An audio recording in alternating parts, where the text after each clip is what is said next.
जय हिंद दोस्तों। आज की इस वीडियो में हम जानने वाले हैं भू परिष्करण। आई होप आप जानते होंगे भू परिष्करण कितना मोस्ट इम्पॉर्टेंट टॉपिक है। भू परिष्करण से तो क्वेश्चन आते ही 100% आते हैं। तो मैं आज आप लोगों को भू परिष्करण की परिभाषा, भू परिष्करण के प्रकार और भू परिष्करण के जनक, भू परिष्करण जो शब्द है वो किस भाषा से लिया गया है, मैं आप लोगों को ये सभी टॉपिक इस वीडियो से क्लियर कर दूंगा आसान तरीके से। तो वीडियो आप लोग अंत तक देखिए, यह वीडियो बहुत ही मोस्ट इंपॉर्टेंट होने वाला है। तो आइए दोस्तों, आप लोगों का ज़्यादा टाइम वेस्ट न करते हुए शुरुआत करते हैं अपने टॉपिक की। तो आप देख सकते हैं यहाँ पर हमारी हेडिंग पड़ी हुई है भू परिष्करण। तो मैं पहले आप लोगों को बता देता हूँ भू परिष्करण को कितने नामों से जाना जाता है। तो भू परिष्करण को 3 नामों से जाना जाता है।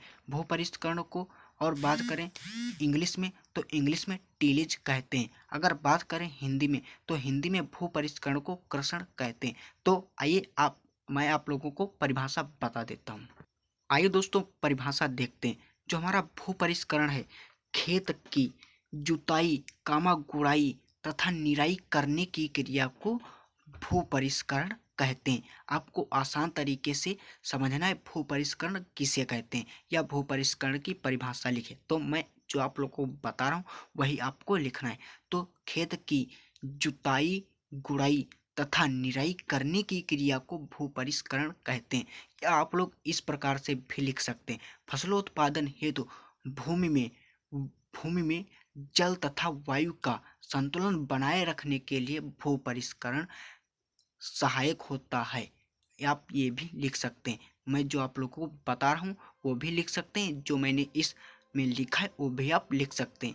आपका दोनों सही माना जाएगा। तो आइए देखते हैं। मैंने आप लोगों को पहले बताया था खेत की जुताई, गुड़ाई तथा निराई करने की क्रिया को भू परिष्करण कहते हैं। मैंने आप लोगों को पहले ही बता चुका हूँ भू परिष्करण को 3 नामों से जाना जाता है। तो वो भू परिष्करण, टीलीज और कर्षण भी कहते हैं। तो मैंने आप लोगों को यहाँ पर बताया भू परिष्करण की परिभाषा। मैंने एक और भी बताई, जो मैंने आप लोगों को बताई वो मैं आप लोगों को एक बार फिर से बता देता हूँ। जो भू परिष्करण की परिभाषा, ये तो आप ये भी लिख सकते हैं, मैंने जो बताई थी वो भी आप लिख सकते हैं। तो ये मैं आप लोगों को वो फिर बता देता हूँ। फसलोत्पादन हेतु भूमि में जल तथा वायु का संतुलन बनाए रखने के लिए भू परिष्करण सहायक होता है। तो आइए मैं आप लोगों को अब बता देता हूँ भू परिष्करण जो हमारा शब्द है किस भाषा से लिया गया है या भू परिष्करण शब्द की उत्पत्ति किस भाषा से हुई है। तो आइए देखते हैं। जो हमारा भू परिष्करण शब्द है उत्पत्ति जो हुई है एल्गो भाषा से हुई है। एल्गो भाषा के टिलियन शब्द से हुई है। टिलियन शब्द से हुई है। अगर आपसे टिलियन का अर्थ पूछे, टिलियन का क्या अर्थ है, तो मैंने नीचे लिखा है, आइए बताता हूँ। टिलियन का जो अर्थ है वो जुताई करना। अब आपसे कोई भी पूछ सकता है टिलियन का अर्थ बताइए, तो आपको टिलियन का अर्थ बताना है भू जुताई करना। अगर आपसे पूछे जो टिलेज है वो किस भाषा से शब्द बना है, तो टिलियन शब्द से बना है। टिलियन का अर्थ होता है जुताई करना। और आपसे पूछे भू परिष्करण, जो भू परिष्करण की शब्द की उत्पत्ति हुई किस भाषा से हुई, तो एल्गो से आपको बताना है।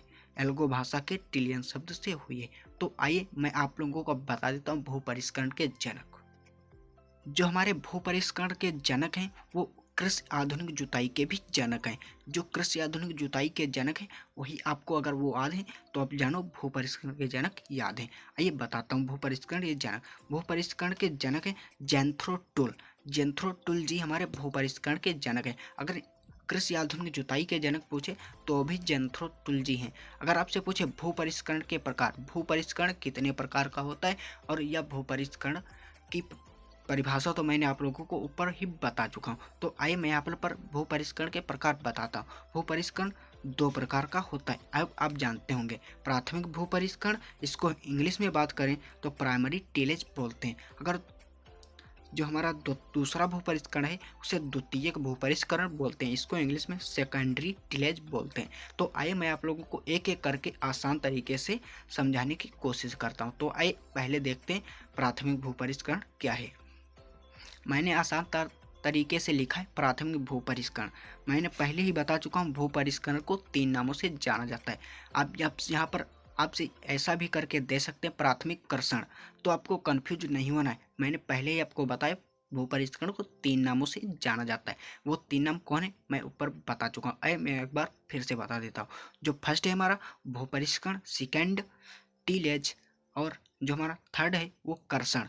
तो आपको यहाँ पर प्राथमिक टीलेज या प्राथमिक कर्षण दे तो आपको जो मैं यहाँ पर बताने जा रहा हूँ वही आपको लिखना है। भूमि में बीज बोने के बाद, भूमि में बीज बोने के बाद तथा अंकुरण से पहले की सभी क्रियाएं प्राथमिक भूपरिष्करण कहलाती हैं।